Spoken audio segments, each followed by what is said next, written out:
Hi అండి. ఈరోజు చపాతీలోకి ఒక మంచి సైడ్ డిష్ చూపిస్తున్నానండి. చాలా బావుంటుంది.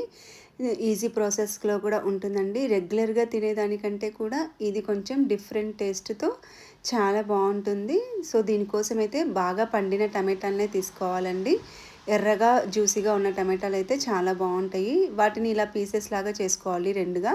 అలాగే స్టవ్ మీద పాన్ పెట్టేసుకొని దాంట్లో కొంచెం ఒక 3 టేబుల్ స్పూన్స్ వరకు ఆయిల్ వేసుకొని మనం తరుక్కున్న టమాటాలని ఇలా వేసుకోవాలండి. సో, వీటిని అటు ఇటు బాగా తిప్పుకుంటూ మనం మగ్గించుకోవాలి. ఇలా పీల్ ఊడొచ్చేంత వరకు మనము మగ్గించుకోవాలండి. తర్వాత వీటికున్న పీల్‌ని తీసేసి మనము పొటాటో స్మాషర్‌తో కానీ లేదంటే దేనితో అయినా ఇలా స్మాష్ చేసుకుంటే స్మాష్ అవుతుంది.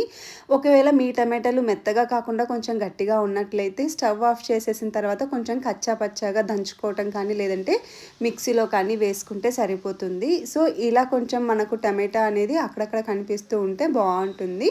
అలా చేసుకున్న తర్వాత ఇందులోకి కొంచెం తగినంత ఉప్పు, కారము, కొంచెం పసుపు వేసుకొని కలిపెట్టేసుకుంటే సరిపోతుందండి. లాస్ట్‌లో కొన్ని సన్నగా తరుక్కున్న ఆనియన్స్, కొంచెం కొత్తిమీర వేసుకోవాలి. కొత్తిమీర ఎక్కువ వేసుకున్నా పర్వాలేదండి. నా దగ్గర అదింతనే మిగిలింటే కొంచెమే వేశాననమాట. కొత్తిమీర కూడా ఎంత ఎక్కువగా ఉన్నా అంత బావుంటుందనమాట. సో, ఇలా ఆనియన్స్ వేసుకొని కలిపెట్టేసి ఆఫ్ చేసేస్తే సరిపోతుంది. ఇలా కొంచెం ఆనియన్స్ పచ్చిగా టమాటా అనేది బాగా మగ్గిపోయి చేయడం వల్ల ఇది ఒక మంచి ఫ్లేవర్‌తో చాలా బావుంటుందండి. ఒకసారి ఈ వేలో ట్రై చేసి చూడండి. మీకు ఖచ్చితంగా నచ్చుతుంది. Thank you.